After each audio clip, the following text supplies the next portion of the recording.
ഏറെ കൊട്ടിഘോഷിച്ച് നടന്ന മുഖ്യമന്ത്രി മോഹൻലാൽ അഭിമുഖത്തിനായി സർക്കാർ ഖജനാവിൽ നിന്ന് എത്ര രൂപ ചെലവായി എന്നതിൻ്റെ കണക്കുകൾ ഇന്ന് പുറത്തു വന്നു.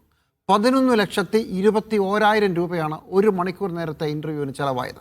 വിവരാവകാശ നിയമപ്രകാരം നൽകിയ ഒരു ചോദ്യത്തിന് മറുപടിയായിട്ടാണ് സർക്കാർ ഈ കാര്യം പറഞ്ഞിരിക്കുന്നത്. സർക്കാർ സംവിധാനങ്ങളൊന്നും ഇതിനായി ഉപയോഗിച്ചില്ലെന്നും പുറത്തു നിന്നുള്ള സംവിധാനമാണ് ഇതിനായി പ്രയോഗിച്ചതെന്നും ഉണ്ട് ഈ മറുപടി.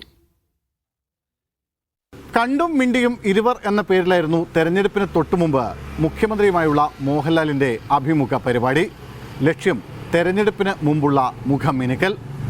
ഇതിനായി സർക്കാർ ഖജനാവിൽ നിന്ന് ചെലവഴിച്ചത് 11,21,000 രൂപയെന്നാണ് വിവരാവകാശ നിയമപ്രകാരം ഇപ്പോൾ മറുപടിയായി പുറത്തു വരുന്നത്.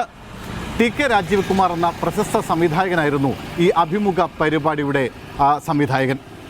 അദ്ദേഹവും അദ്ദേഹത്തിൻ്റെ ക്രൂവിനും നൽകിയ തുക എന്ന നിലയ്ക്കാണ് ഇപ്പോൾ ഈ 11,21,000 രൂപ PRD നൽകിയതായി വിവരാവകാശ പ്രകാരം പുറത്തു വന്നിരിക്കുന്നത്.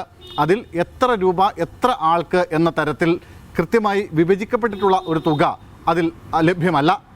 എന്തായാലും മോഹൻലാൽ ഇതിന് പണം വാങ്ങിയിട്ടില്ല എന്നാണ് പ്രാഥമികമായി ലഭിക്കുന്ന വിവരം.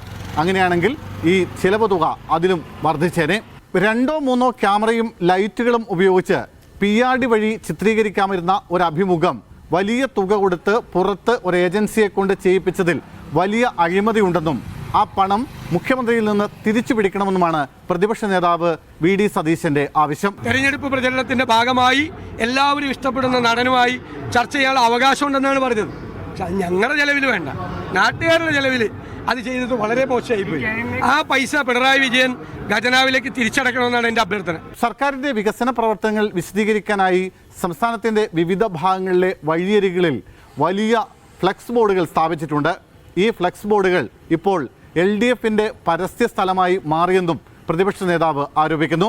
നിങ്ങൾ അവർ വെച്ചിരിക്കുന്ന ഹോർഡിംഗ് നോക്കിയേ, അതെല്ലാം PRDയുടെ ഹോർഡിംഗ് ആയിരുന്നു നേരത്തെ. അതിപ്പോ ഇലക്ഷൻ വന്നപ്പോൾ മാറ്റി ഇത് വെച്ചിരിക്കുകയാണ്.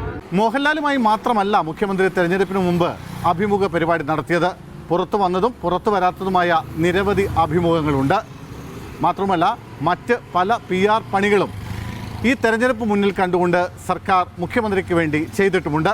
അതിൻ്റെയൊക്കെ കണക്കുകൾ വരും ദിവസങ്ങളിൽ പുറത്തു വരും. Sunil Isaac, Media One, Thiruvananthapuram.